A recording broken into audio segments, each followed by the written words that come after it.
Hey guys, tonight we travel back to the soot-covered streets of London in the year 1735, where you, yes you, are a modest candle seller with permanently waxy fingers and an impressively low tolerance for drama.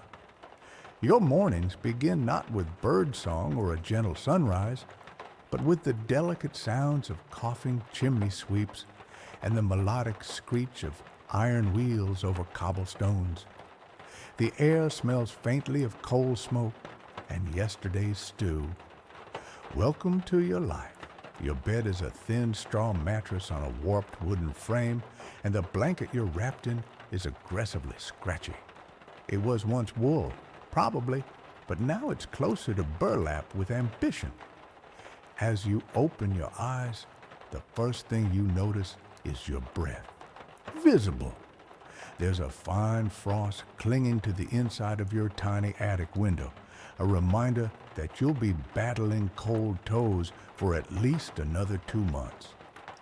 The fire went out sometime around 3 a.m., which you know 'cause that's when your left foot froze into a small, resentful sculpture.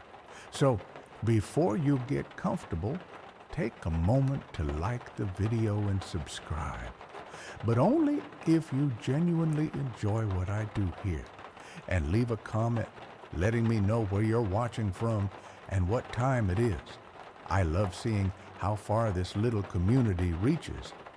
Now, dim the lights, maybe turn on a fan for that soft background hum, and let's ease into tonight's journey together. You swing your legs over the side of the bed and instantly regret it. The floor is cold enough to file a complaint. Your toes curl instinctively as if trying to burrow back under the covers, but there's no time to whimper. Your first task is lighting the stove before your breath becomes permanent. The tinder is stubborn this morning. It takes 3 tries, 1 accidental singed eyebrow, and a few muttered insults aimed directly at the flintstone before the flame catches.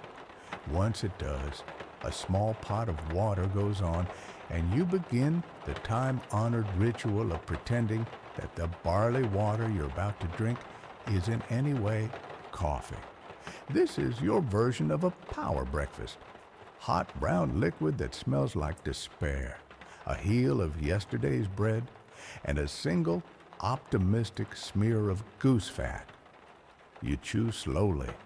No one rushes this meal, mostly because it's hard to chew bread when it doubles as a blunt weapon. Outside your narrow window, London begins to creak awake. There's the clatter of hooves, the shouts of dock workers, and the high-pitched argument of 2 very determined washerwomen. You crack open the shutter just wide enough to spy on the street without letting all the cold in. Someone's already broken a chamber pot in the alley. Excellent. You won't be the first catastrophe of the day. You reach for your work apron, stiff with old wax and time, and pull it over your head. It still smells like last week's lavender order. Not bad, considering the alternatives. A faint draft slips under the door. You glance down, rats again. One pauses, looks you directly in the eye like a rival merchant, then disappears under the stairs. You make a note to politely ignore him and hope he does the same. Downstairs is your shop, or more accurately, your front room with delusions of grandeur. Shelves line the walls, sagging slightly under the weight of beeswax, tallow, and one particularly suspicious barrel that you keep meaning to label. The candle molds are lined up like tiny soldiers, still drying from yesterday's batch. You light the front lantern, prop the door open with a stone that used to be part of your wall, and step out to check the street. It smells of wet ash and ambition. There's fog curling at knee height, giving everything the look of a half-remembered painting. Across the street, The butcher is already yelling at someone. It's unclear whether it's a customer, a pig, or his own reflection. You head back in and start sorting inventory. Some of the candles are clean and symmetrical. Others look like they've seen things. One has a tiny dent shaped exactly like your apprentice's forehead. You sigh. That's tomorrow's problem.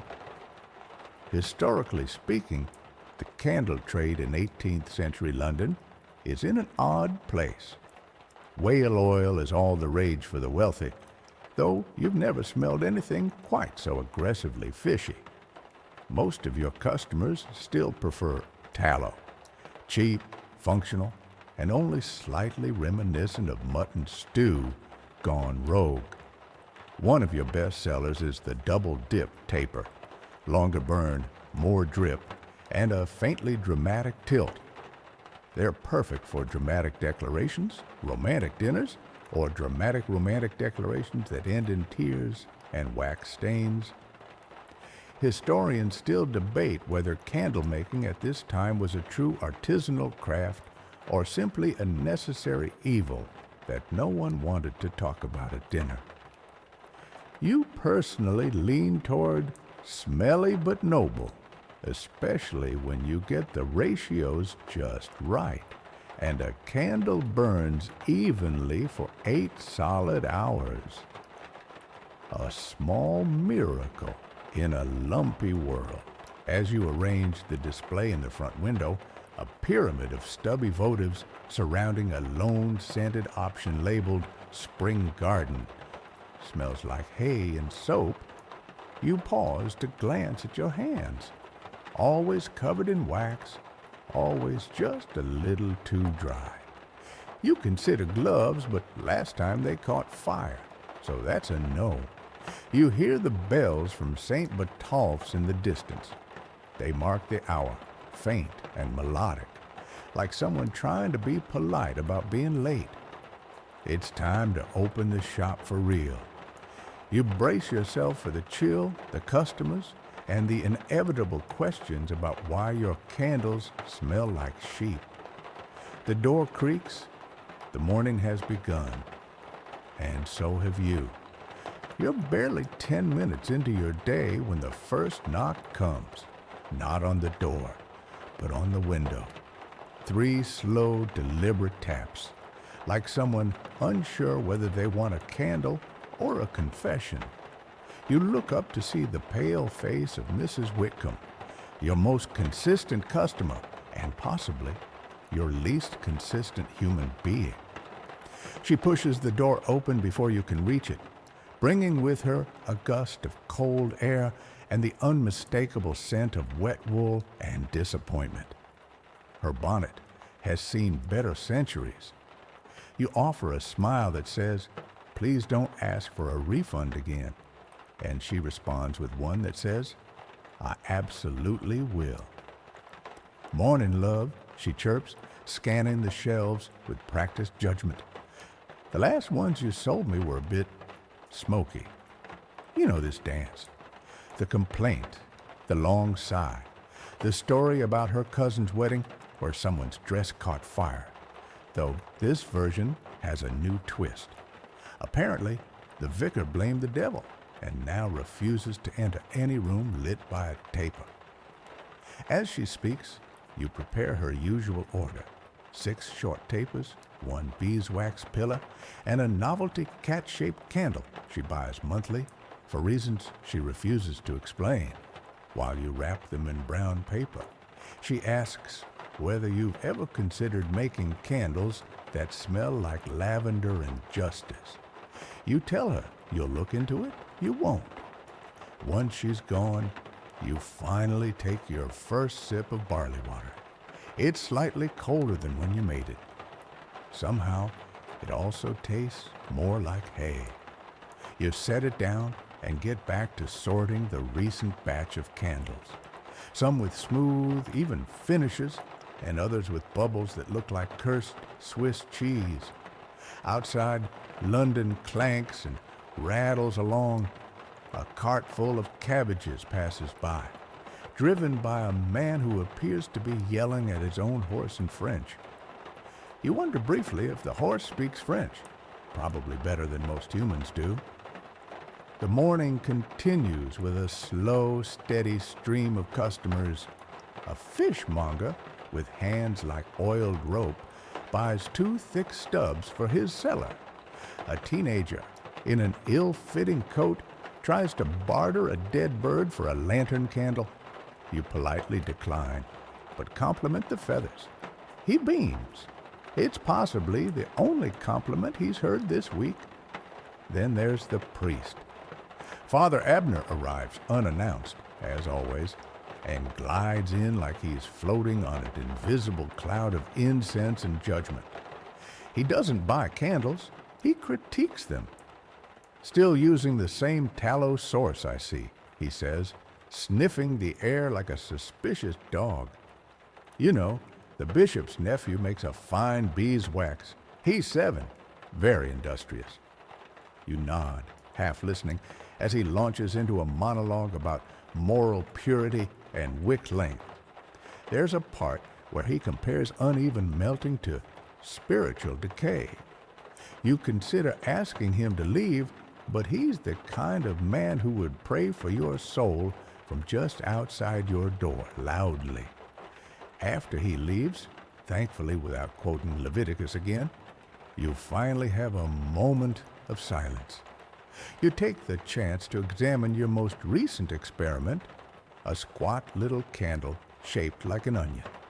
It smells faintly of regret and probably won't sell, but you feel oddly proud of it. Historically speaking, candle makers of the early 18th century weren't particularly respected. Most people saw them as necessary but faintly suspicious, like tax collectors or people who put raisins in meat pies. The profession had its guilds, of course, but they were less about prestige and more about arguing over who got to control the whale fat. One curious fact about this period: certain aristocrats insisted their chandeliers be lit in strict sequence, outer candles first, then inner, or vice versa, depending on their family's interpretation of divine order.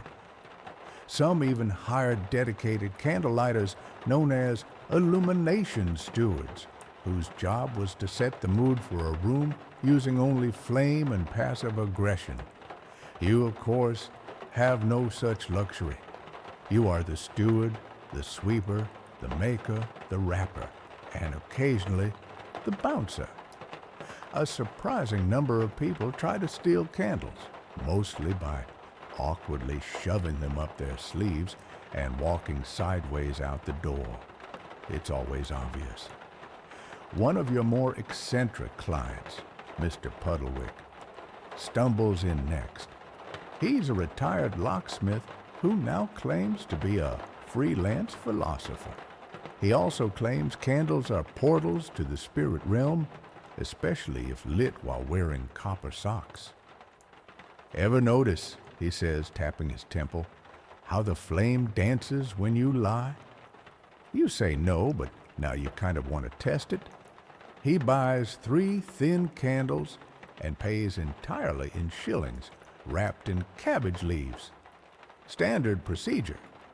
As the morning drags into midday, you wipe your hands on your apron and glance at the soot-covered clock above the doorway. It's nearly time for your short walk down Bishopsgate to restock some wick and trade stories with the soap maker next door. You step outside briefly just to feel the sun, if it can be called that. The sky is a pale, anemic gray, as if someone tried to wash it and forgot to rinse. A fine drizzle begins, soaking into your sleeves with the efficiency of a well-trained tacksman. As you duck back inside, you catch a glimpse of yourself in the cracked mirror near the door. Your hat is slightly crooked. Your expression is somewhere between exhausted and contemplative. You straighten the hat. The expression stays. Historians still discuss whether candle shops of the period were true centers of community or just places where people gathered to avoid their families. You believe it's both. You've seen tears, laughter, and one man try to propose using a heart-shaped candle. It melted before she said yes. You head back behind the counter, light one of the better tapers, and settle into your chair with a sigh that seems to come from your knees. For now, things are calm. But you know London well enough to expect that won't last long. You don't get more than 3 quiet minutes before the bell above your door jingles again. This time, a sharp, metallic rattle that tells you exactly who it is.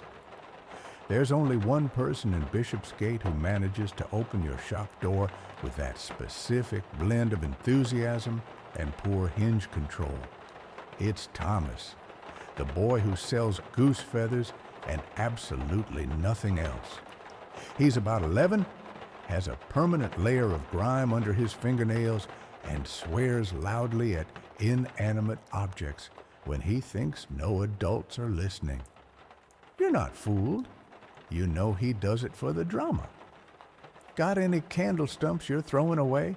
he asks, holding out a burlap sack that looks like it once held potatoes and now holds mostly air. You hand him 2 ends from yesterday's batch. He beams, as if you've just handed him the crown jewels. In return, he offers you a single, very bent feather and says, "In case you want to write something angry." You're not sure what to do with it, so you stick it behind your ear. It feels vaguely poetic. The rest of the morning slides by in a haze of drizzle, distant clopping hooves, and the ever-present scent of burnt fat. You set aside a few of the more respectable candles for display and keep the experimental ones in a box labeled "Do Not Sell Unless Desperate." Eventually, you decide it's time to head out to your actual favorite part of the job, deliveries.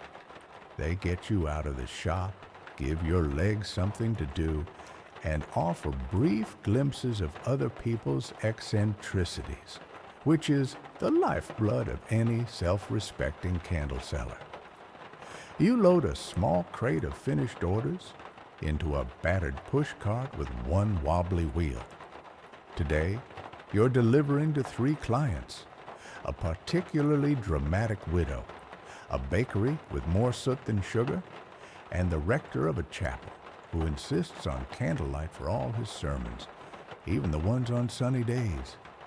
As you make your way out onto the slick streets, your boots begin to fill with water approximately 17 seconds in. This is normal. You've long since stopped believing in a dryness. Bishopsgate in 1735 is a symphony of sounds: iron wheels, sloshing muck, echoing shouts. Someone on the corner is trying to sell bootlaces by yelling "genuine leather" while holding what looks suspiciously like twine. A woman leads a goat past you. The goat gives you a long, judgmental stare. As you turn the corner onto Threadneedle Street, your foot sinks into something that gives with a squelch. You pause. Don't look down, you tell yourself. Just don't. You keep walking. Some mysteries are better left unsolved. The widow lives in a townhouse with a crooked staircase and 27 porcelain cats. She greets you in a robe that could double as curtains and gestures dramatically to the sideboard, where your candles will live. She pays in exact coin and insists on offering you a biscuit that tastes like powdered furniture. Historically, the use of candles in upper-class homes was more symbolic than practical. They were signs of refinement, order, and gentle judgment. Some households even color-coded them by room: lavender for drawing rooms, rose for the parlor, white for morning spaces, and dark blue for rooms where my husband is not allowed. On your way to the next stop, you pass by a group of children playing a game that appears to involve chasing each other with sticks and shouting the word mutton repeatedly. You make a mental note to stay on the opposite side of the street. At the bakery, you hand off a bundle of stubby kitchen tapers to a woman who barely looks up from kneading dough. Her apron is dusted in flour, and she smells faintly of yeast and rage. "Put 'em on the shelf," she says, gesturing with her elbow. "Third one down, not near the biscuits. They melt the icing." You nod, obey, and quietly escape before she asks you to sample anything. The last time you did, your jaw hurt for a week. Not from chewing, just from bracing yourself for impact. Finally, you reach the chapel. It's a modest little building with damp stone walls and a crooked steeple that always looks like it's about to apologize.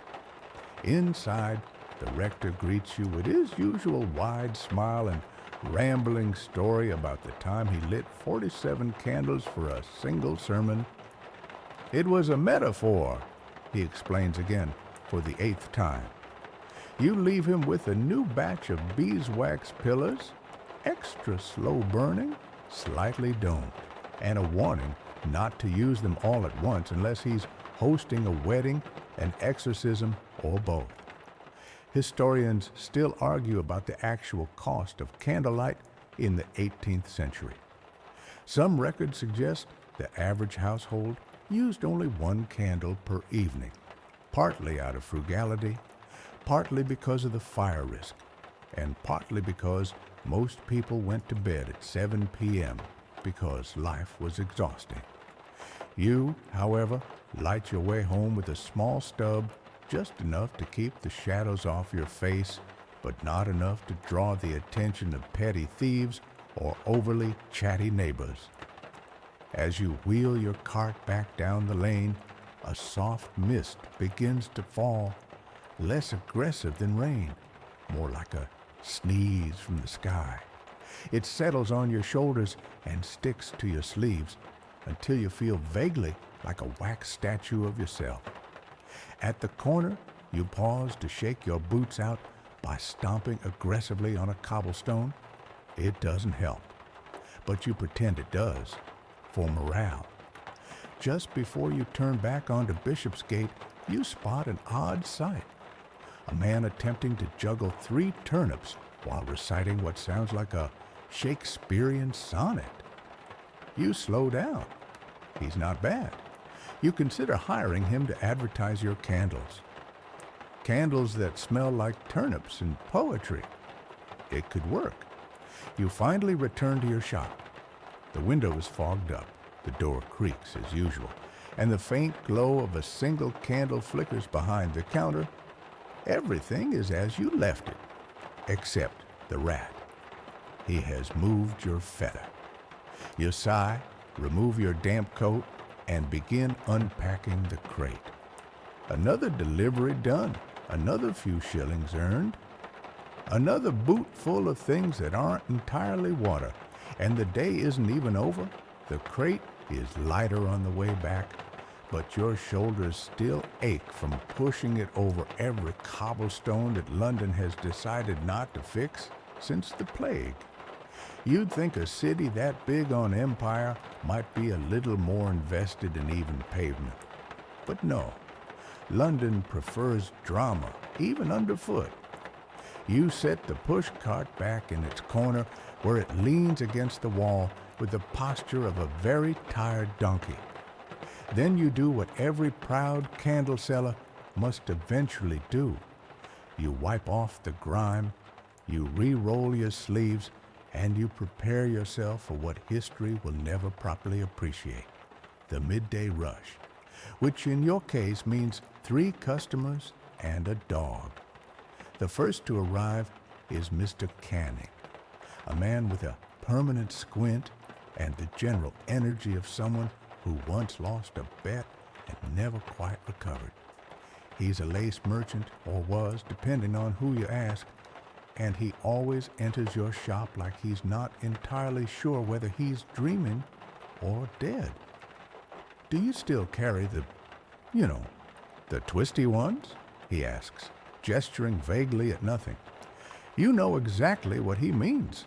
The spiral tapers, a recent innovation you've been quietly proud of. They're fiddly to make and don't always burn evenly, but customers love them, mostly because they look like someone cursed a breadstick. You wrap two for him and throw in a half-broken one as a loyalty bonus. He smiles like you've just knighted him. You watch him leave, trailing lace samples from his sleeves like streamers at a particularly sad parade. Next is the dog. He doesn't buy anything, he never does, but he does walk in, shake water all over the floor, sniff your shelf of scented candles with great disapproval, and then leave. This happens 3 times a week. You suspect he's conducting a personal review of your stock. Following him is a young woman you recognize as the apprentice from the print shop 2 doors down. She always smells like ink and nervousness. She's here for a single beeswax candle, the kind that burns slowly and smells faintly of something between honey and responsibility. You sigh, stand, and wrap a scarf around your neck, mostly for the drama. Stepping into the street, you nod at a lamplighter who's already beginning his rounds. Too early, but that's his brand. The fog is settling low and wide now, turning the entire road into something soft and half-imagined. Mr. Runcible's shop smells like mildew, rosemary, and ego. He greets you with the enthusiasm of someone who has been waiting all day to explain a dream he had involving Socrates and a particularly articulate slug. You explain your need for lavender oil. He nods gravely and disappears to the back room, re-emerging with a small vial and a story about how he distilled it under the full moon while whispering regrets into the steam. You don't ask questions anymore, you just pay and nod. While you're there, you swap 2 tea candles for a pouch of dried chamomile, a fair trade, given his prices. As you're about to leave, he pauses and says, "Have you ever noticed the candle flames respond to betrayal?" You say no and leave faster than you arrived. Back in your own shop, the air feels warmer, either because of the candles or because your standards have fallen. You place the lavender oil carefully beside the other ingredients, including a vial simply labeled clove with a question mark. Then the bells jingle again, and this time it's someone new. The boy is maybe 12, with a patched coat and an expression that says, "I'm absolutely not up to anything illegal. Why would you think that?" He walks directly to the shelf, examines a box of stubby rejects, and points. "How much for these?" he asks, voice all casual innocence. "Halfpenny," you say, or 1 good story. He hesitates. Then, with surprising boldness, he launches into a tale involving a haunted violin, a missing chicken, and a thief who only steals socks. It has plot holes large enough to fall through, but you applaud the effort and hand him the box. He grins, thanks you, and runs out the door shouting something about rehearsals. You're not sure what you've just supported, but you hope it involves theater. As the day fades further, a low, dusty light filters through the shutters. You take this moment to sit again, sip the now cold barley water regretfully, and look around your little empire. Historically, shops like yours would have been found on nearly every London street, with candles stacked in baskets, hung from rafters, even piled in windows, like edible goods. The competition was fierce. Some shopkeepers would go so far as to scent the street outside their door with flower petals or lemon peels, attempting to lure customers through olfactory seduction. You tried that once with dried orange slices. They were immediately eaten by a passing horse. The debate continues among historians whether small vendors like you influenced urban planning. Some claim your glowing shop fronts were the first reliable light sources for late-night patrols, guiding constables and pickpockets alike. Others argue you were merely obstacles between the alehouse and home. Either way, you've built a space that glows with quiet purpose. And yet, no day in London is without its own small dramas. Just as you're preparing to shut for a quick supper, you hear two voices outside, arguing loudly and using words like heathen wax and sulfuric deception. It's the soap maker and the cheese vendor. Again, they burst in, each holding a candle, yours. One says it melted too fast. The other says it melted too slow. Both are convinced it's the other's fault. You step between them, holding up a sample taper like it's a peace offering. You suggest they both try the unscented version. They grumble, but accept. You charge them each the usual and throw in a bonus votive to encourage silence. They leave still muttering, but you've avoided war. For now, you blow out a single candle just to hear the soft hiss. There's comfort in that sound. A small ending. You light another to replace it. The evening air curls in through the cracks around your shutters, bringing with it a familiar perfume. Smoke, damp wool, and just the faintest whiff of roasted chestnuts from a cart somewhere down the street. The city has started to dim, one window at a time, candles flickering to life behind dusty panes. This is the part of the day you like best, when the shadows stretch long and everything feels just a little quieter, like the city is exhaling after holding its breath all day. You wipe down the counter with a rag that's seen better centuries, humming a tune you're not entirely sure you didn't invent, and check your remaining inventory. Several rows of tapers still stand proud and straight, though a few have started to lean in a way that suggests they've seen things. You gently correct them, like a parent brushing back the hair of a child who's been playing too rough. She places a copper coin on the counter and lingers. You wait. She eventually asks, "Do you think it's possible to make candles in the shape of letters?" You blink. "You mean like an alphabet?" She nods, hopeful. "You consider this?" "Probably. But if someone lights an S, the T might melt out of order." She looks deeply concerned, thanks you, and leaves. You watch her walk down the street, holding her candle like it's a kitten. You admire the energy. The final visitor of the hour is your least favorite and most frequent, Edward the Cochero, who is, by most definitions, a menace. He swings into your shop like he's arriving at a ball, smelling of horse and roasted onions. His coat has patches on the patches. His mustache is the only part of him that appears well groomed. And he always tries to haggle. "Tell you what," he says, holding up a candle like it might bite him. "I'll take 3 of these for a penny and throw in a lift to the wharf next Tuesday." You stare. "These are a penny each." He leans closer. "But what if I also give you a song?" You blink. "Will you not sing if I charge full price?"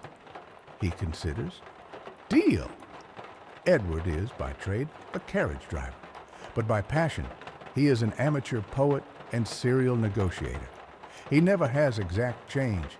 He claims the coins melt in his pocket. You once believed him, but only once. He leaves with his candles and promises to tell all his customers about your shop. You know this means he'll shout, "Buy wax here," at random pedestrians until someone threatens to report him. After he's gone, you finally have a moment to tidy the shelves. You start restacking the tapers, sorting the half-poured molds, and double-checking that the experimental scents haven't escaped containment. The lavender and sweat hybrid was a mistake. You know that now. While you work, you think about how candle making has evolved.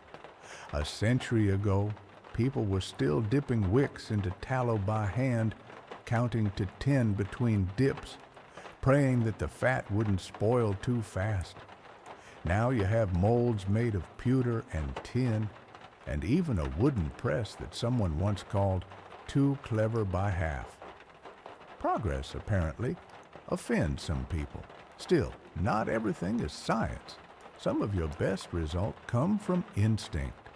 How warm the room is, how long the wax rests, how much you trust your own hands.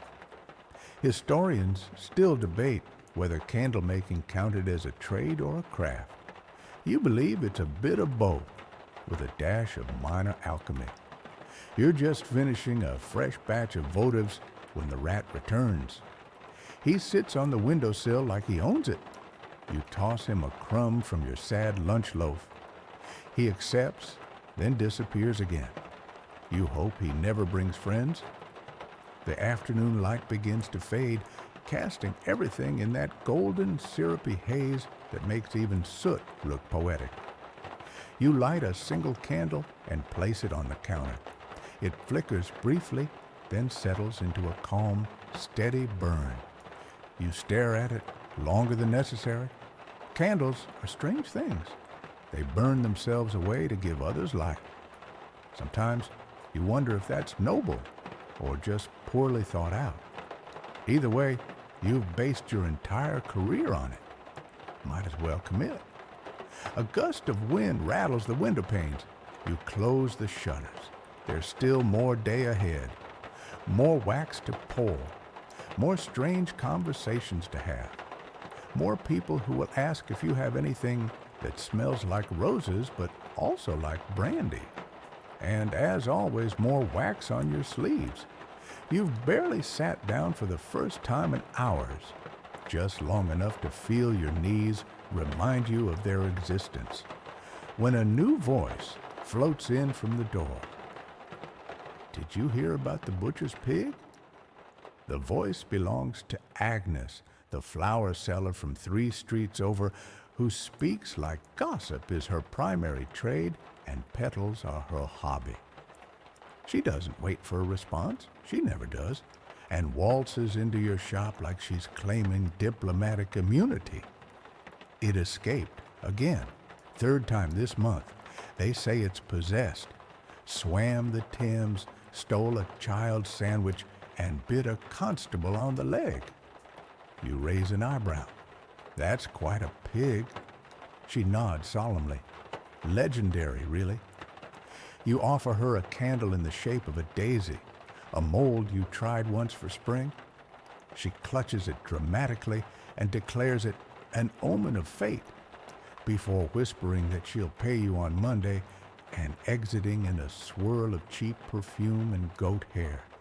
You like Agnes. She brings chaos with a smile. As her voice fades down the street, you settle back behind the counter and realize something. You're out of lavender oil again. This is bad, not because you need it urgently, but because you'll now have to visit Mr. Runcible, the apothecary next door, and endure his endless theories on memory extraction via scented salts.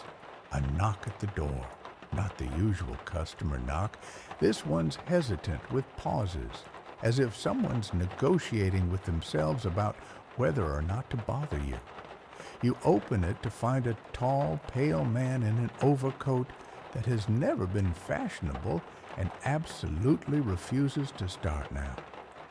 He looks down at you through spectacles so thick you suspect they double as window panes. I was told, he begins, that you sell candles with character. You blink. We try not to let them talk back. He doesn't laugh. He doesn't even blink. I'm writing a play. I need atmosphere. He goes on to describe in excruciating detail the lighting needs for a tragic monologue delivered by a disgraced puppeteer in a cellar. You nod slowly, trying to keep your eyes from glazing over. He wants something moody, but not melancholy, suggestive of betrayal, but not too warm. You hand him a thick, uneven pillar candle, one that accidentally turned violet thanks to a spilled batch of plum dye. He holds it like it contains the meaning of life. This, he whispers, is exactly wrong. Perfect. He leaves after paying with 2 farthings and a pressed flower. You're not entirely sure the transaction was legal, but it feels spiritually correct. As you slide the bolt on the door behind him, you realize something unusual. You're nearly out of wick. Not completely, but dangerously low. The kind of low that forces a candle maker to consider alternatives like twisted thread, fraying rope, or in one particularly dark winter, overcooked spaghetti. You won't let it come to that again. So you fetch your lantern, wrap yourself tightly against the damp, and prepare for an errand you've been putting off all week. A visit to Old Marlowe, the wick merchant. Old Marlowe's shop is 2 streets over and 3 levels of strange. The man himself is, at best, 40% human and 60% rumors. His beard is long enough to braid, and once you saw a moth fly out of it. He keeps his wick in labeled jars, his prices in a pocket watch, and his political opinions in Latin.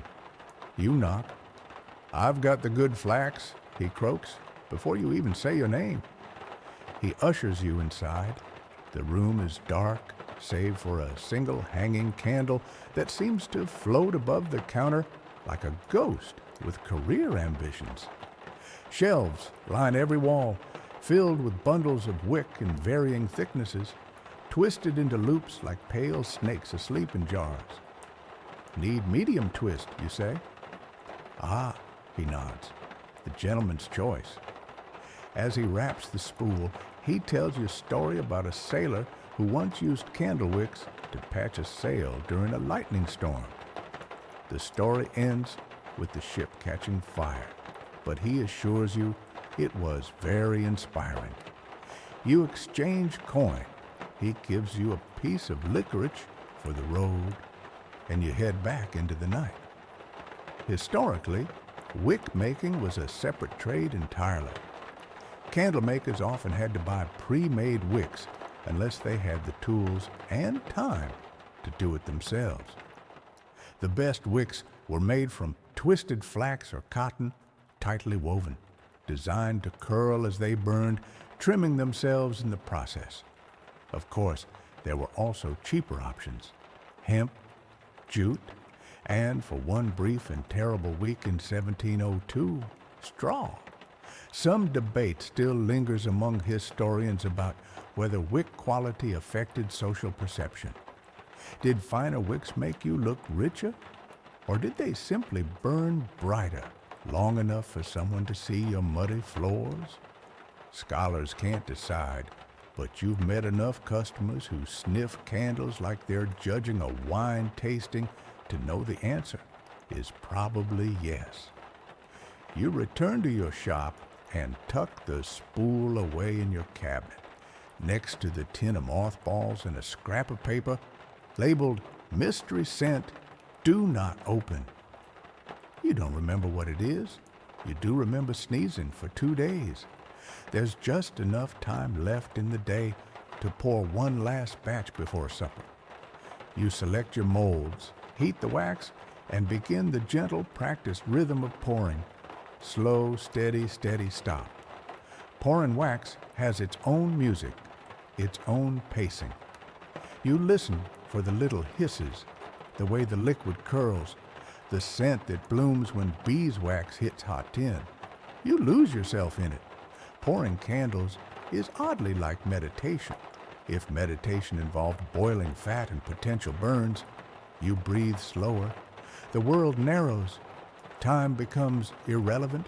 It's just you and the wax and the flicker of a dozen small flames watching like sleepy eyes.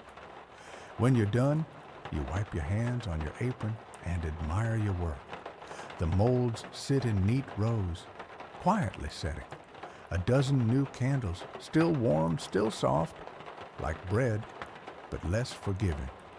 You realize it's now properly night. The streets outside have gone quiet, save for the occasional clatter of hooves or the shout of someone losing at cards. You light a few extra candles in the front window, not for customers, but for the glow. There's comfort in that glow. It says someone is still awake. Someone is still working. Someone is still here. And that someone, dear friend, is you. Evening in London has a peculiar stillness to it, at least in the narrow windows between clamor and collapse. You sit by your shop window now, elbows on the counter, watching as fog creeps in with a cat-like smugness. Candles flicker against the glass, reflections multiplying until it looks like a tiny army is holding vigil inside your storefront. You wrap your hands around a mug of warm barley broth, technically not soup, but also technically not tea. You've decided to believe it's good for your health, if only because it smells like something that might contain a vitamin. And just when you think the night will slip into a gentle rhythm, footsteps outside, candlelight flickering, the occasional sneeze from a passing stranger, you remember? The delivery, Mrs. Willoughby. You sigh so deeply it echoes off the ceiling. Mrs. Willoughby is a widow of considerable means and even more considerable opinions. She insists that her candles be delivered by hand. No apprentices, no street boys, no neighborly drop-offs. She wants you in person at her door every time, and tonight's the night. You bundle the order into a waxed cloth satchel, 24 tapers, 4 short pillars, and 1 swan-shaped monstrosity she commissioned as a centerpiece for quiet contemplation. You light a small lantern, sling the bag over your shoulder, and step into the night. The journey isn't far, just a few winding lanes, but it feels longer somehow when you know there's polite criticism waiting at the other end. The streets are slick with mist, and the lantern's glow cuts a soft cone through the haze, making each puddle gleam like a secret. As you walk, you pass the old bookbinder's house. He's asleep in his chair again, candles still burning beside him. You wonder what story he fell asleep reading, or if he's just too stubborn to admit he needs stronger spectacles. Turning the final corner, you spot Mrs. Willoughby's townhouse. It stands like a stern ant among the more relaxed buildings around it. 3 windows aglow, front steps scrubbed within an inch of their lives, a wrought iron gate that definitely judges you when you open it. She answers the door before you knock. "You're late," she says. It's not a question. By 8 minutes, you smile. Traffic. She does not laugh. You hand her the satchel, and she removes the swan-shaped candle with the delicacy of someone lifting a relic from a lost temple. She squints at it, turns it left, then right, then sighs. "Better than last time," she mutters. "That one looked like a haunted duck." Progress. As she counts the rest of the candles, you stand in the entryway and glance around. The hallway is lined with portraits of people who definitely never smiled. A grandfather clock ticks in passive-aggressive rhythms. Somewhere deeper in the house, a cat yowls like it's reading a tragic poem aloud. Finally, she deems the delivery acceptable. She pays you in a small pouch of coins wrapped in handkerchief linen and says, "Try not to drip wax on my doorstep again." You hadn't, but you thank her anyway. The walk back is quieter, you breathe easier with each step. There's a strange peace that comes after surviving a Willoughby visit, like swimming through tea and coming out dry. Historically, households like hers represented the candlemaker's most steady income. Wealthy patrons ordered custom shapes, specific scents, even exact burn times, often for no other reason than to impress visitors. One account from 1721 describes a woman ordering a single candle carved into the shape of her husband's profile. It did not burn evenly, and neither did the marriage. Historians argue whether this kind of indulgence drove innovation or merely melted money. But the fact remains, demand creates design. Without clients like Mrs. Willoughby, you'd never have invented the swan, or the pumpkin, or the regrettable series of fruit-shaped failures you still keep in a box labeled "Never Again." You arrive back at your shop to find the street more or less deserted. Just a cat sleeping on a stoop, a man coughing from somewhere unseen, and the comforting glow of your own window. You open the door and are greeted by a smell, not smoke, not fire, not disaster. Molasses. You squint toward the back. The apprentice. You'd forgotten today was his trial day. You follow the scent to the pouring room and find him standing proudly next to a tray of candles that are, well, technically they're candles, but also pudding? "I added treacle," he announces, clearly expecting praise. "For color." The candles are glossy, sticky, and somehow both burnt and undercooked. One of them appears to be weeping. You take a breath. "Why?" you ask calmly. "Does that one look like it's trying to crawl off the tray?" He shrugs. "It moved when I wasn't looking."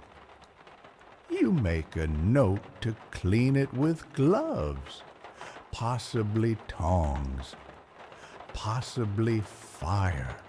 Still, he's proud, and he didn't set anything permanently aflame. You decide to count it as a win.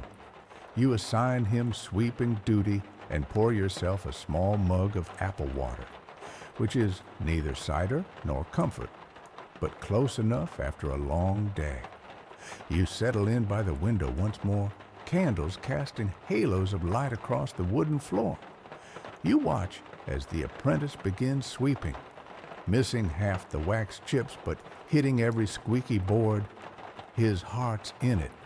His aim is not. You take another sip. You made it through the rush, through Willoughby, through treacle candles. The flame beside you flickers once, then steadies. So do you. The broom makes an odd rhythm on the shop floor. Swish, clunk, squeak, pause, repeat. You suspect your apprentice might be inventing a new kind of music, one that no human ear has ever truly wanted. Still, he's trying, and for someone who earlier today mistook melted tallow for soup stock, that's progress. You lean back in your chair and tilt your head, watching the shadows dance on the ceiling.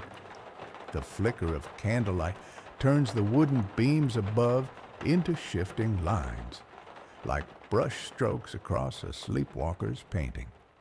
And just as you're deciding whether you have the energy to correct his sweeping technique or simply declare it a modern art statement, the bell above the door jingles again.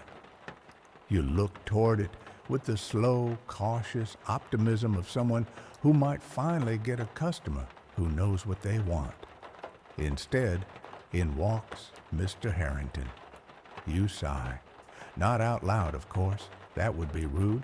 But internally, your soul lets out the theatrical groan of a tired actor re-entering the stage for the fifth act of a play that will not end. Mr. Harrington is a solicitor. His hair is powdered, his boots polished, and his mouth permanently shaped as though he's perpetually preparing to say, well, actually. He smells of ink, starch, and faint judgment. I require 12 altar candles, he declares, all identical. Exactly 9 inches tall, no more, no less. The last set was unbalanced. You remember the last set. They were all identical. You measured them twice. They tilted, he says, sensing your unspoken defense. I can't have the choir thinking salvation leans to the left. You begin rapping his order while he lectures you about symmetry, sanctity, and one time a wax strip landed on his sermon notes and caused theological confusion. You nod gently. You consider lighting a candle just to see if he notices the irony. He leaves after paying with a mixture of coin and what appears to be a business card for a firm that no longer exists. You file it next to the pressed flower from the playwright and the cheese wrapper someone once used as a receipt.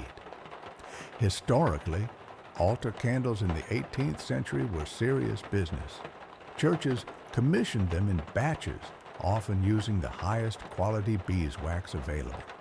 They were symbolic, light, purity, divine presence, and practical, because services were long and windows were small. There's even a recorded debate from 1728 in which 2 bishops argued for 6 hours about whether a single extinguished candle during Mass could be interpreted as a sign from God or just a poor wick. Historians still discuss that case, mostly to laugh. You turn back to your apprentice, who is now attempting to sweep under the firewood pile with the dedication of someone trying to win an invisible contest. You gently redirect him to the actual floor. He salutes you with the broom. You're not sure if he's serious. The evening creeps on. You prepare a few batches for tomorrow, measuring out the wax, laying out wicks, checking molds for damage. You work slowly, methodically, the way one folds clothes or peels fruit, familiar and quiet. The wax bubbles gently over the flame, filling the shop with that unmistakable scent. Warmth, fat, and a little bit of history. As you pour, your mind wanders. You remember your first batch? Clumpy, off color. One of them somehow caught fire before it left the mold. You were proud anyway. There's something about turning a pile of grease and string into light that still feels, well, slightly magical. You glance at the apprentice. Ever wonder, you ask him, how many candles you've already seen burn in your life? He blinks, thinks. Do birthday ones count? You nod. They all count. He shrugs. Then, I don't know, maybe 300? You nod again, but don't tell him the real number is probably 10 times that. After all, he's been in the shop for weeks now. And this place, this warm, flickering, wax-splattered shop, is where time drips away just like the candles do. Quietly, steadily, beautifully. You place a newly poured candle on the rack and glance out the window. It's raining now, softly, rhythmically, like someone gently shaking out a dusty blanket. You watch droplets race each other down the glass. A horse-drawn cart clatters by, wheels hissing on the wet stones. Somewhere, a baby cries, then stops. Somewhere else, someone sings. The apprentice finishes sweeping. Sort of. You nod, tell him to fetch his coat and send him home. He hesitates, probably expecting one last lecture, maybe a wax-related riddle, but you just wave him off. Go, you say. You'll dream of candles anyway. He grins, trips over the broom on his way out. You hear him humming as he vanishes into the rain. And just like that, it's quiet again. You pour yourself another mug of barley broth, which has now officially crossed into the why am I still drinking this zone of lukewarm. You sip it anyway. Habit is stronger than flavor. One of the candles flickers hard as if sneezing. You chuckle. There's a strange companionship in these flames. They're never quite still. They twitch, lean, dance, shiver. They're like people, except they listen. You start blowing them out one by one, saving the good ones for last. A ritual, a winding down, the end of the day in reverse. Outside, the street glows golden with the light of others like you. Other shops, homes, lives built by hands and held together by wicks and hope. You light a final candle, place it on the edge of your work table, and watch as the wax begins to soften at the base. Tomorrow will come, and you'll be here with your wax, your wick, and the fire that never quite sleeps. Morning comes, not with birdsong or poetic dew, but with a cart crashing into a barrel outside your shop. You jolt awake in your chair, neck crooked at a devastating angle, mouth tasting faintly of cold barley and regret. The candle beside you is just a stub now, wax pooled around its base like it melted from sheer boredom. You stand slowly, very slowly.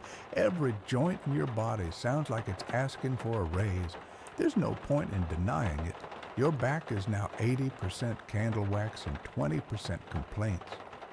You stretch, pop your shoulders, and begin the sacred rite of morning tidying, reshelving candles knocked over by the drafts, scraping wax drips from the counter, and re-straightening a sign that insists on tilting slightly left like it's trying to escape. You step outside into the chill, which slaps you gently across the cheeks like a fussy ant. The barrel has rolled halfway down the street. The cart driver is arguing with a man holding 3 live geese.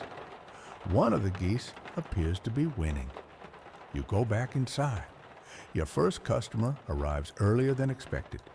A tall woman in traveling clothes, cheeks flushed, eyes bright, with the unmistakable energy of someone who slept in a bed not surrounded by wax.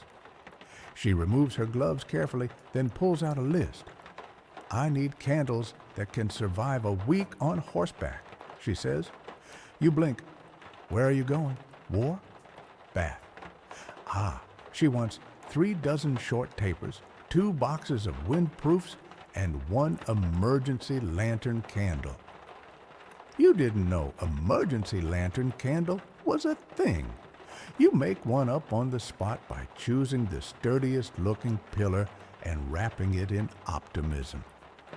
She thanks you and drops a small pouch of coins heavier than expected. You suspect she might be a spy or a very serious equestrian. Either way, you like her. Historians note that during the 18th century, travelers often carried their own light sources, especially when coaching inns failed to provide proper illumination. It was common for upper-class individuals to pack candles alongside biscuits and, for reasons lost to time, decorative spoons. The exact combination of tapers and utensils could probably predict someone's social standing. There's a brief lull after she leaves. You use the time to trim wicks, rotate stock, and finally throw away the treacle-scented candle from 2 days ago. It's been leaking ever since. You're 70% sure it's haunted. The silence is broken by a sudden noise, sharp, metallic, and definitely inside. You freeze. Listen. There it is again. A clinking, then a clatter, then muttering. You step into the back room to discover your apprentice, standing on a stool with his hand stuck inside a mold. Don't panic, he says immediately. You do not panic. You sigh loudly. What exactly were you trying to do? I thought maybe if I held the wick in place manually, the candle would be straighter. You close your eyes. You count to 4. That's your maximum. Using a bit of warm water and the promise of no more experiments without supervision, you manage to free him. He leaves a small chunk of his pride behind in the mold, but otherwise survives. You send him out to deliver a small box to the candied nut seller across the street, mostly to give yourself a break from his creative problem solving. As you clean the mold, you think back to your own first week in this trade. You once spilled an entire bucket of wax down your boot. That boot never recovered. Neither did your foot hair. There's always been a learning curve to candle making. The ratios of tallow to beeswax, the right time to pour, the way a room's temperature can warp a mold faster than a gossip warps a story. Some candle makers guarded their techniques like secrets. Others passed them down, quietly, patiently, covered in burns and bandages. You're somewhere in between. The door opens again, this time admitting the postman. He hands you a folded slip of paper with a wax seal and a slightly suspicious smile. It's from your sister, he says. I think she wants something. She always does. You open it with a candle snuffer because it looks more dramatic that way. Sure enough, your sister writes in her usual looped script requesting candles for a friend's engagement that are shaped like hearts, doves, or possibly interconnected shoes. You're not sure if it's a metaphor or a mistake. You'll figure it out later. For now, it's nearly midday. You call in your apprentice, who returns smelling faintly of almonds and success, and begin preparing for the lunchtime crowd. If you're lucky, they'll be indecisive. If you're very lucky, they'll buy without asking for free samples. One man enters just to sniff 3 candles and leave. Another asks if any of them are edible. You point him to the soap shop. Then a woman walks in holding a tiny paper lantern. She asks if you sell nightlight candles for spiritual stability. You smile. Guide her to the beeswax shelf, and don't ask questions. Historians still debate how often candles were used for ritual rather than practicality. Some argue that 18th century Londoners lit candles not just for sight, but for memory, for the comfort of something steady in an unsteady world. Others say people just like not tripping over cats in the dark. You suspect both are true. As the lunch hour fades, you light a test candle on the counter, just one. It burns steadily, cleanly, the wick curling as it should. You exhale, and for a moment, everything in the shop hums with the quiet, steady pulse of wax, warmth, and things going at last, according to plan. The candle on the counter burns low now, its wax forming soft ridges down the sides like the folds of a well-worn curtain. You let it melt, undisturbed. It's become your official thinking candle, which means it has no real job other than burning slowly and looking thoughtful. Some people keep journals. You keep wax. Across the shop, your apprentice is rearranging the scented candle shelf with the intensity of a man diffusing a bomb. You watch him pick up each one, sniff it, make a face of mild betrayal, then put it down in the same place. You decide not to interrupt. This feels like character development.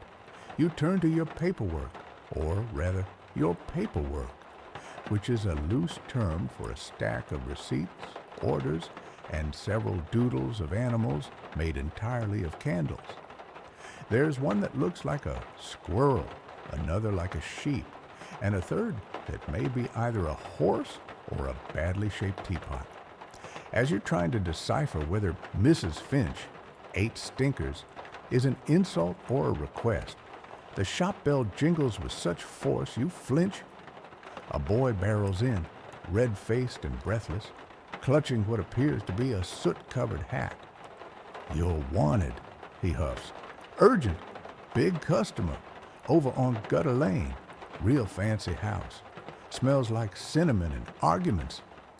You raise an eyebrow. Did the customer say why?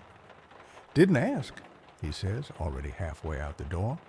"But they said, bring your best candle brain."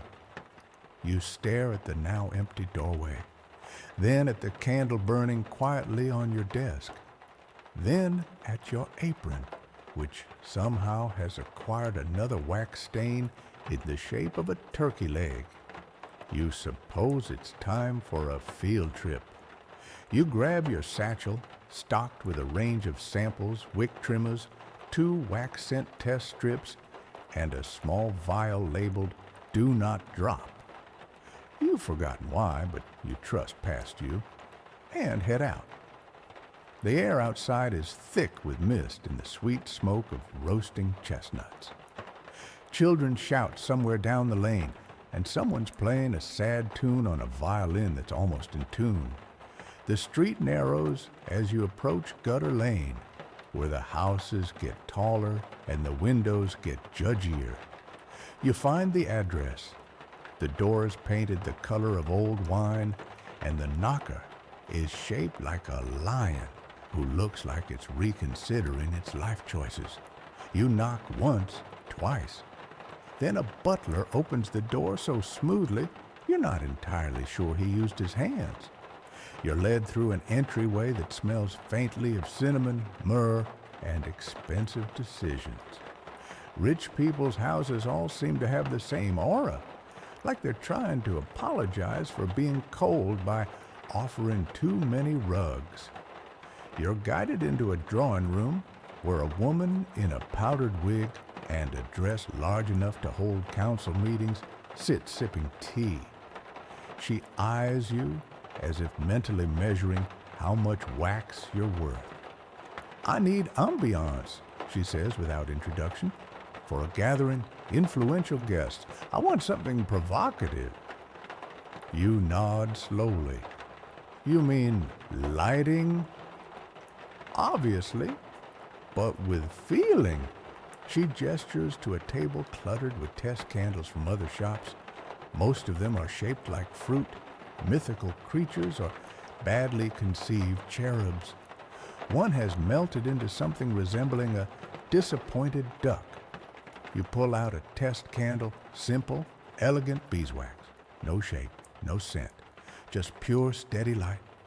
She looks at it, then at you. It's so plain.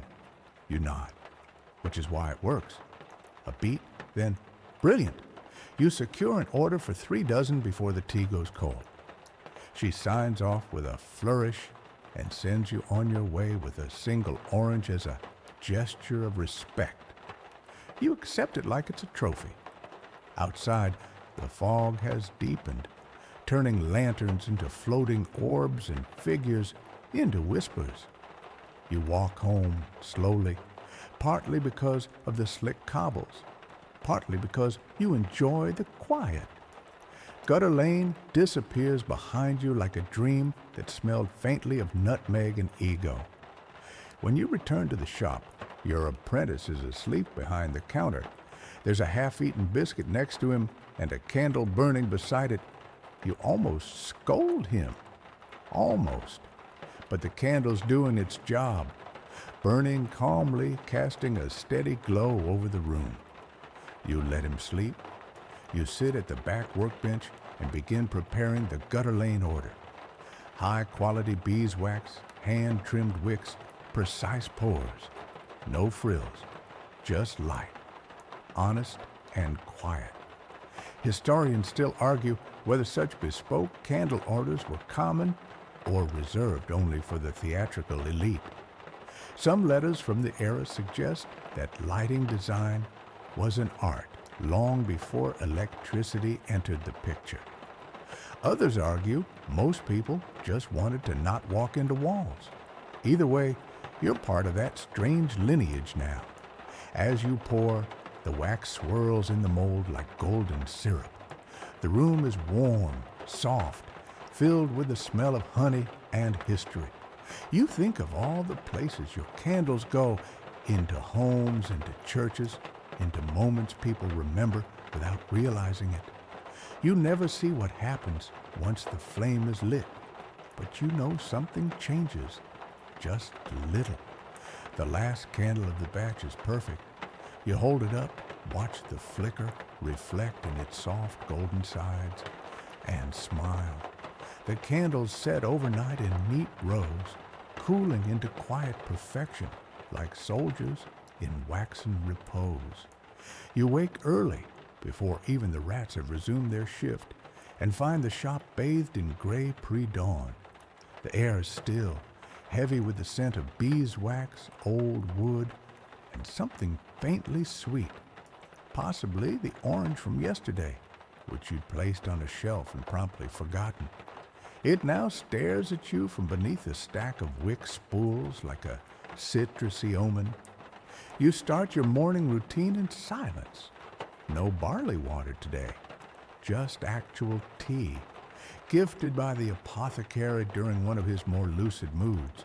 You drink it slowly, sitting by the fire, legs tucked under a frayed blanket, the kind that sheds like a shedding sheep. It's the first real pause you've taken in days. Even candle makers need a moment to not think about wicks. The quiet is broken by a soft knock. Not the sharp rap of a customer or the chaotic bang of your apprentice. This one's gentle, almost polite.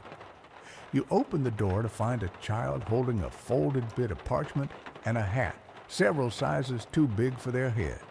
They say nothing, just hand you the note, sniff once, and walk away. You unfold it. It's an order from the Royal Inspector of Trades. A visit today. You stare at the paper. Your tea goes cold in your hand. The Royal Inspector visits only twice a year, usually unannounced, often with a clipboard and the energy of a hawk circling a shivering rabbit. He grades your shop, your candles, your technique, your hygiene. You are suddenly very aware of how much wax is on everything. Your apprentice arrives a few minutes later, chirping something cheerful about a dog parade he saw on the way over. You grab him by the shoulders. "No experiments today," you whisper. "We are being watched." You hand him a rag and point him toward the shelves. He nods, wide-eyed, and begins dusting with the kind of urgency usually reserved for fire drills and surprise family visits. You, meanwhile, begin the ritual of inspection preparation. You relabel all jars with your best handwriting. Some still end in question marks. You hide the candle shaped like a regrettable fish. You throw out the wax modeling attempt that vaguely resembles a melted accordion.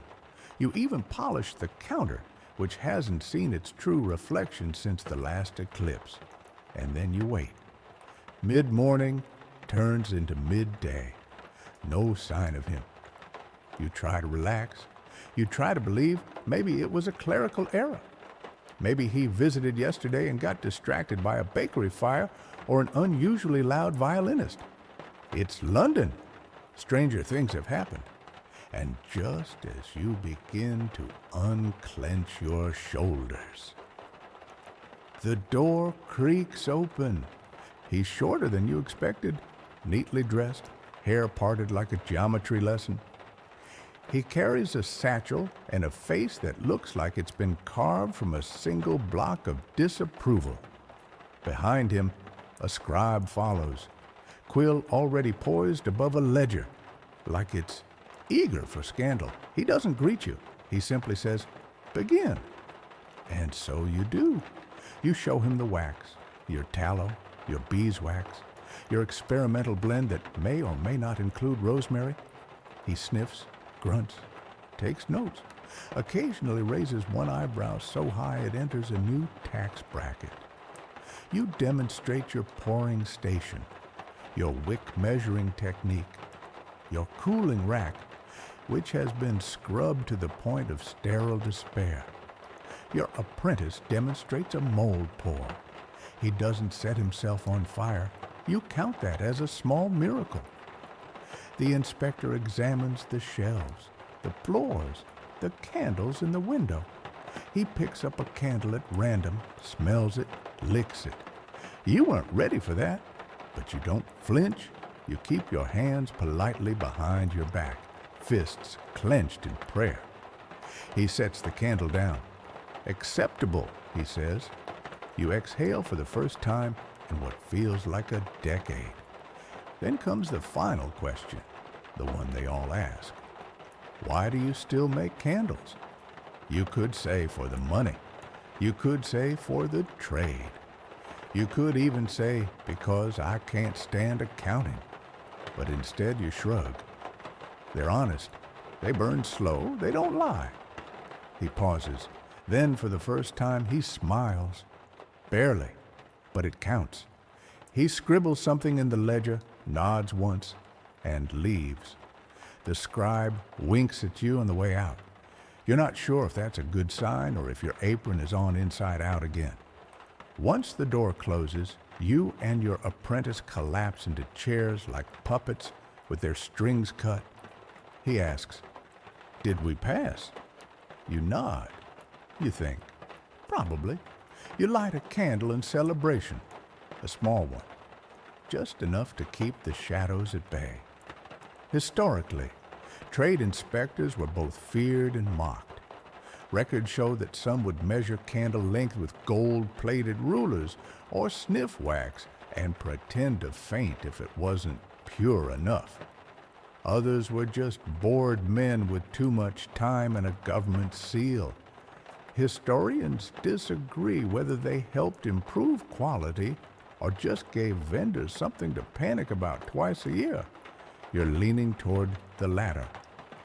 The candle on the counter flickers quietly. You and your apprentice sit in silence, letting the relief settle around you like dust. And somewhere outside, another candle shop is probably going through the exact same thing. But for now, you're safe, you're glowing, and your fish candle is still hidden. You survive the inspection. You celebrate with tea that doesn't taste like reheated regret. And just as you start to believe the day might continue in peace, your apprentice announces, with the enthusiasm of someone who hasn't yet learned what's safe to be excited about, that a woman is asking to see the master of the flame. You raise an eyebrow. Did she really say that? He nods. Twice. You brace yourself. The woman who steps into your shop is dressed in the style of someone who has both money and very specific expectations. Her cloak is embroidered. Her gloves are the sort you wear to shake hands with royalty. And her expression? It's the exact face someone makes when entering a shop they're not entirely sure is real. "I need a candelabrum," she says. "Something symbolic." You pause. Symbolic of what, exactly? She narrows her eyes. Birth, rebirth, and betrayal. You blink. "Would you like one candle or several?" "7," she says, "but all joined at the base. They must burn at different speeds. One must drip sideways." You don't know if this is a romantic gesture or a warning. Either way, you agree? Of course you do. You're a professional. She leaves behind a sealed envelope filled with coin, a handwritten note referencing the phases of the moon, and what appears to be a small, dried beetle. You pretend not to notice the beetle. You add the project to your growing list right below heart-shaped candle, anatomically correct. Do not make again. After she leaves, your apprentice peers at the door. Was that a witch? You shrug. Witches usually don't tip. And then, Because London cannot go a full hour without introducing some new absurdity, Mr. Holling appears. You hear him before you see him. He hums loudly like a kettle in mid-scream. He bursts through the door holding a metal candelabrum wrapped in newspaper. "It's possessed," he announces. You stare at it. "It's just wax," you say. He points at the middle candle. "It burns upward." You pause. "That's normal." He lowers his voice. "But it whispers. You promise to look into it. You do not look into it. You put it behind the counter and forget it exists." Historically, stories of cursed candles were surprisingly common. One legend from 1713 describes a wedding candle that refused to stay lit, flickering out every time the bride said her vows. The marriage was annulled within a week. Another tale tells of a candle that dripped in perfect Morse code, which would have been impressive if Morse code had been invented. Academics debate whether these stories were metaphors, coincidences, or simply the result of poor wick placement. You personally believe in the third option, but you're open to being wrong, especially if the candle starts whispering your name. By late afternoon, the shop settles into a gentle rhythm again. You organize the wax scraps by scent, draft a design for the betrayal candle, and break up a minor scuffle between your apprentice and a broom. "It fell on me first," he insists. You light a test batch. The scents, lavender, rose, and something labeled simply as London fog, don't inhale too much, mingle in the air like a gentle perfume made of weather. Then, just as the sun begins to disappear into the city's smoggy outline, the door opens again. This time, it's a boy you've seen before, Tommy, the one who bartered feathers for stumps. But he's not alone. He's dragging behind him a box on tiny wooden wheels, and inside the box is a hedgehog, a very still hedgehog. "This is Gregory," he announces. You nod, unsure of the required emotional response. He needs a nightlight. You manage somehow to keep your expression steady. "For the hedgehog?" "Yes, he has anxiety." You blink twice. "How can you tell?" He gets real still, doesn't blink, just stares. You look at the hedgehog. It is, in fact, very still. You craft him a special votive, low, wide, unscented, with a flicker so soft it's practically a sigh. Tommy thanks you by leaving a pine cone and a firm handshake. The hedgehog remains silent, which you choose to interpret as approval. As night falls, the shop glows in its familiar golden warmth. Shelves lined with soft light, a faint buzz from the cooling wax, and a peace that feels, if not earned, at least allowed. You sit again by the counter, shoulders sinking. The thinking candle is nearly gone, burned down to its final inch. You consider not replacing it, but that feels like a betrayal, so you light another. Historians still argue about the symbolic value of fire. Was it merely a tool? Or did our ancestors light flames to remember themselves?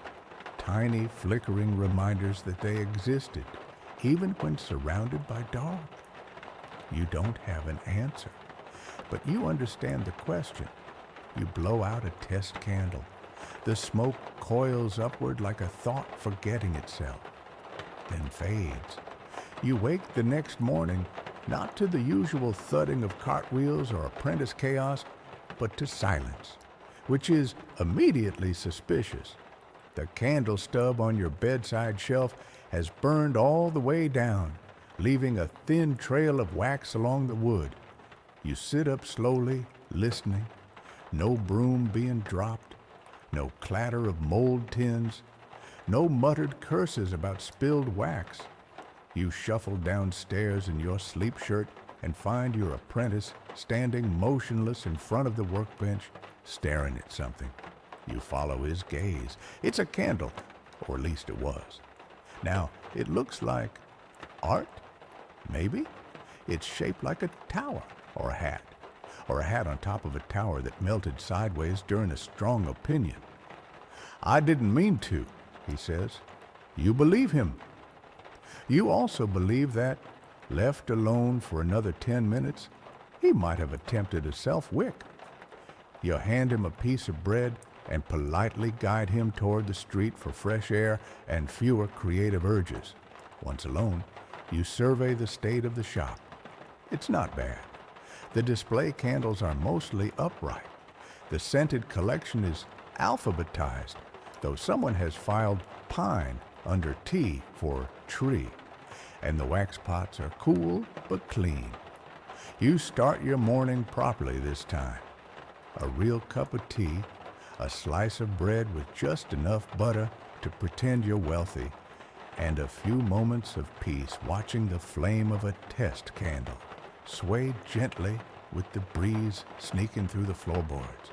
Then the knock comes. This one's different. Polite, rhythmic, official. You open the door to find a man in dark robes with a tall hat and a face like an unreadable legal document. I'm from the Guild of Illuminaries, he says, showing a wax-sealed scroll. We're conducting a survey. Of course you are. He asks about your wax sources, your pouring methods, your views on wick length, and whether the curl burn method is superior to the straight pull school.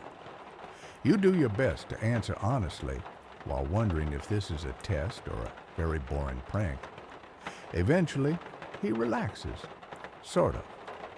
I must say, he murmurs, inspecting your shelves, your molds are quite symmetrical, a rare virtue in these times. You thank him.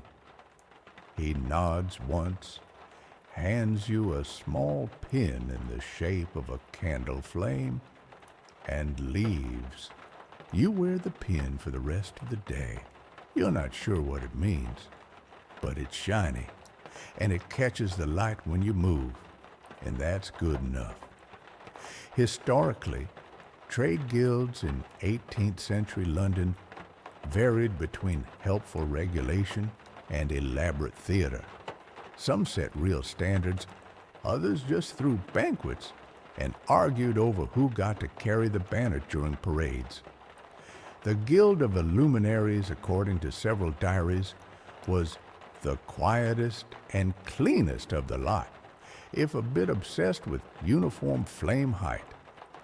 There's an odd pride in knowing your work was noticed, that someone, somewhere, cares that your candles don't lean like drunkards. Feeling inspired, or at least smug, you decide to clean the back storage room. This is a dangerous task. You once lost a pair of boots back there. You dig through old molds, chipped tools, and a box labeled "Experiments Do Not Touch." Yes, even you. Inside you find a candle that smells like boiled cabbage and fear. A wax skull, possibly once used for an autumn display. A failed attempt at a musical candle that only produced an unsettling wheeze. You push these gently to the back and find, near the bottom, something unexpected, a mold you'd forgotten about. It's small, round, simple, but familiar. You remember now. This was the first mold you ever used, given to you by your mentor, a wax-covered giant of a man who once lit his apron on fire and calmly used a damp cheese wheel to extinguish it. You run your fingers over the metal. It's dented, uneven, and perfect.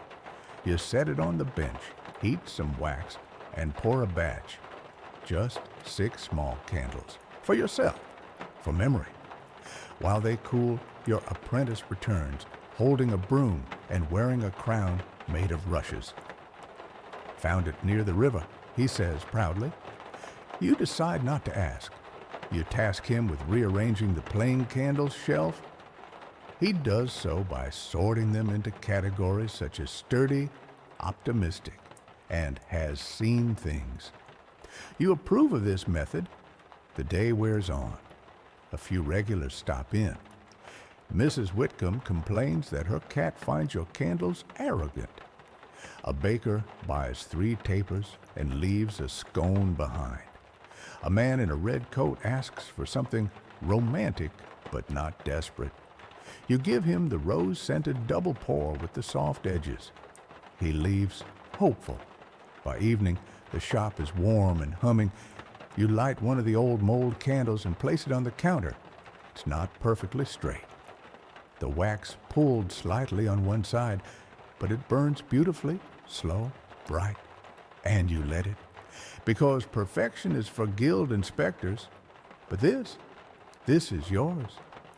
The candle made from your first mold burns like it remembers something. Its flame dances steady and low, casting a warm halo on the counter. You sit beside it, arms crossed, letting your thoughts wander through the soft silence of the closing day. Your apprentice, now proudly wearing his reed crown at a jaunty angle, is restocking the tallow shelf with a level of concentration usually reserved for surgery or extremely complex sandwiches. He hums a song that may or may not be real. "Done," he announces, stepping back as if unveiling a masterpiece.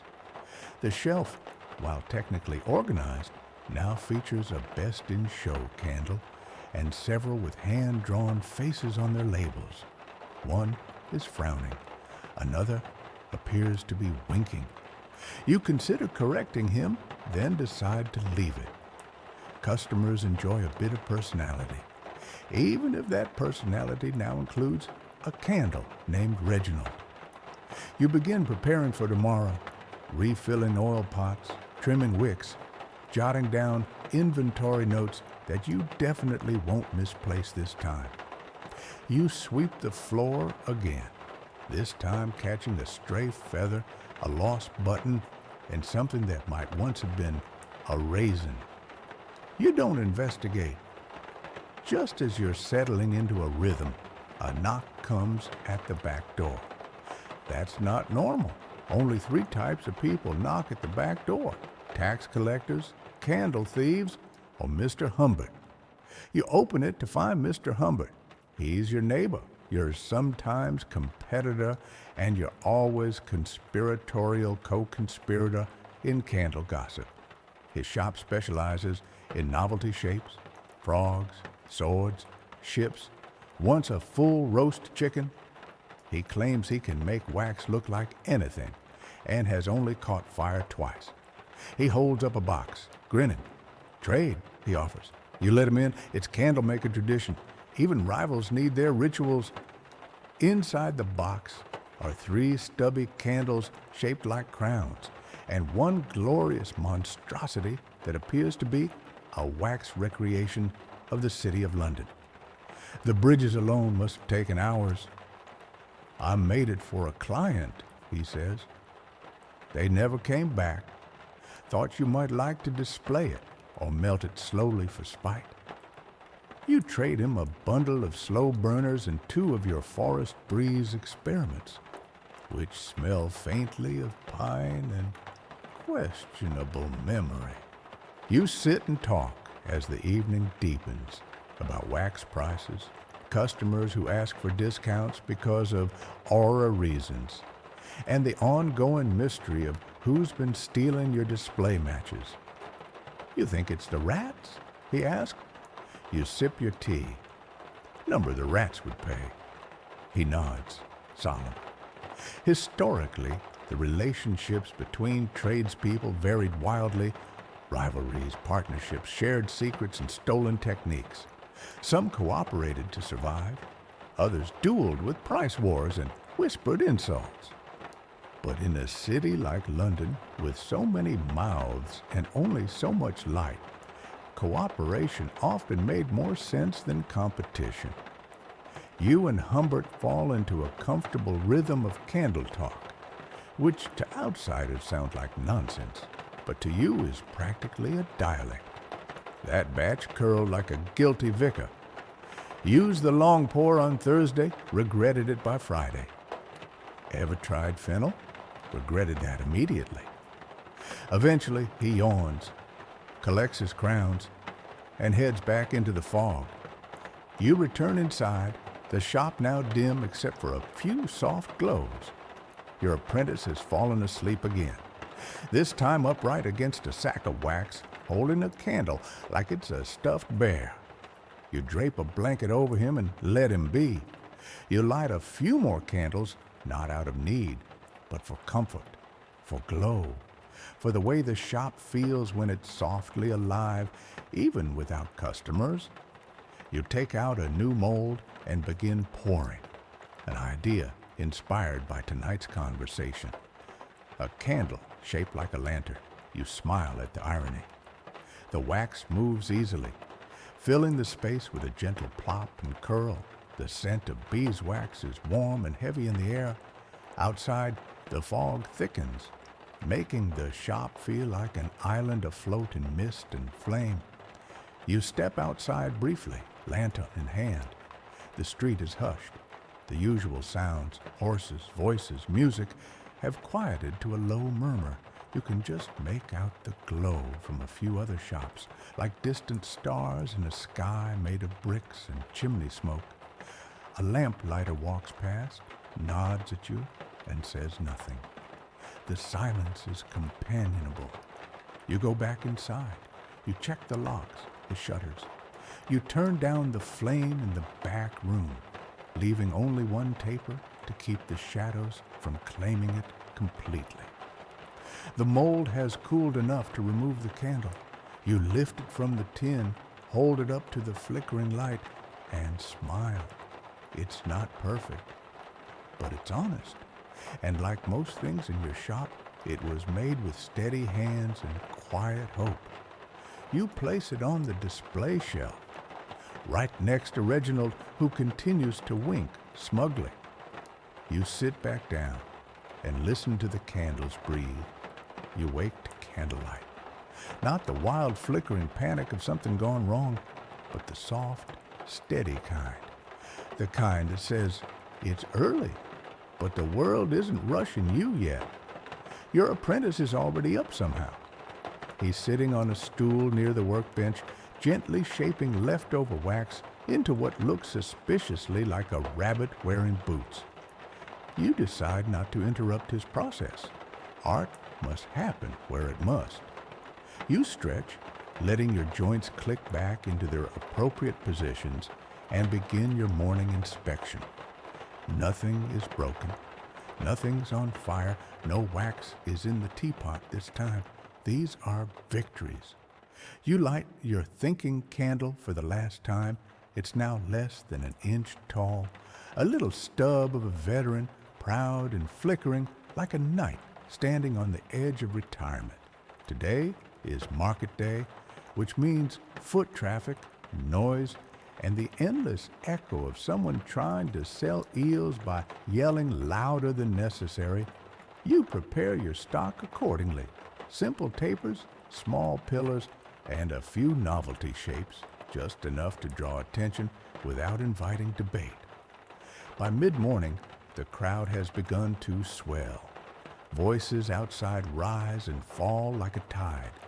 People duck into your shop for warmth, for interest, for that moment of, what's that smell? Is it bread? It isn't. It's beeswax and faint regret. You sell 3 bundles before noon. A woman buys a box of tapers for meditation and immediately asks if any of them will make her less anxious.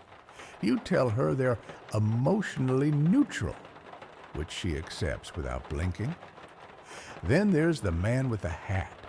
He walks in, stares at your shelf of scented candles, and mutters, "Too many memories," then leaves. No purchase, no explanation. You write it down in your Strange Happenings journal. It now has its own section. The rest of the day passes in pleasant rhythm. A school teacher buys 5 squat pillars for exams. A baker swaps you 2 sweet buns for a dripless taper. Your apprentice tries to make a candle shaped like a fish and ends up with what might be an unusually plump lizard. It still smells nice. You take your lunch behind the counter, sharing a roll with your apprentice, who insists on telling you every dream he's ever had involving wax. You learn 3 things. He once dreamed of a candle that never melted. He believes dreams can be stored in wicks. He has not been sleeping enough. After lunch, a man enters with a parcel under one arm and the energy of someone who regrets most of his recent choices. He places the parcel on the counter, opens it. Inside, a candelabrum, bent, blackened, wax clinging to it like old regrets. "Can you fix it?" he asks. You study it. One of the arms is warped, like it saw something it shouldn't have. The base is cracked, but it's repairable. You nod. "Give me 2 days, and no more fire rituals." He doesn't confirm or deny. He just nods and leaves, the bell tinkling like an afterthought. You get to work, heating the metal slowly, reshaping the arms with steady pressure and whispered encouragement. Your apprentice watches in awe, offering the occasional "oof" when the candelabrum creaks in protest. By dusk, it stands upright again, still a little haunted looking, but now structurally sound. You feel a rare kind of pride, not just in the fix, but in the fact that someone trusted you with something broken. The final customer of the day is a little girl who buys a single tea light for her mother, wrapped in a handkerchief and tied with string. She insists on paying with a button and a drawing of a cat. You accept. As the sun dips, the market begins to quiet. The street settles. The light shifts from gold to gray. You and your apprentice clean the shop slowly, letting the day unwind. Historically, evenings in London weren't much quieter, especially not in the market districts. But there was always a lull, a sense that no matter how chaotic the day had been, people would soon be home, light their candles, eat their bread, complain about the weather. You finish the last pour of the evening, 5 little tapers, evenly spaced, perfectly wicked. You set them beside the old mold, a quiet offering to the trade. Your apprentice yawns, louder than necessary. "Will candles still exist in 100 years?" he asks. You think? "Maybe," you say. "Or maybe they'll make light out of bottled lightning. But even then, people like fire." He nods. "I'd still use candles. Just feels better." You ruffle his hair. He lets you. Progress. You send him home with 2 tea lights and strict instructions not to sculpt any more animals without supervision. You sit alone in the shop now as the last candles burn low. The shelves are full. The air is warm. The silence feels earned. You light one last candle, then another, then another. You watch them glow, and you let the night arrive. You sit in the stillness now. The city outside softens into quiet. No more carts, no more calls, just the occasional creak of a shutter, adjusting to the night breeze, and the steady tap of a leaky gutter, dripping somewhere just beyond your shop wall. Inside, it's warm. The air is thick with the gentle, comforting scent of wax and wood, like a well-loved book left open beside a hearth.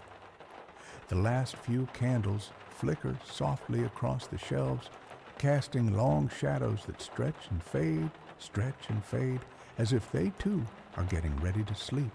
You breathe in slowly, let your shoulders drop, let your hands rest. There's no more pouring tonight, no more trimming, shaping, wiping, explaining.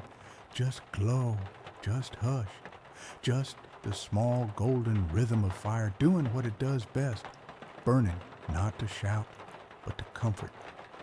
Outside, fog curls between cobblestones like a blanket. The street lamps glow faintly in the distance, their light stretching just far enough to say, "You're not alone." You walk to the front window and peer out into the calm. A cat tiptoes along a fence. A lamplighter's silhouette fades around a corner. Somewhere, someone strikes a match. You return to your chair. You close your eyes. You don't need to dream of another world tonight. This one is already soft enough. Let the wax cool. Let the flame dim. Let the quiet wrap around you like a well-worn shawl. You are here. You are safe.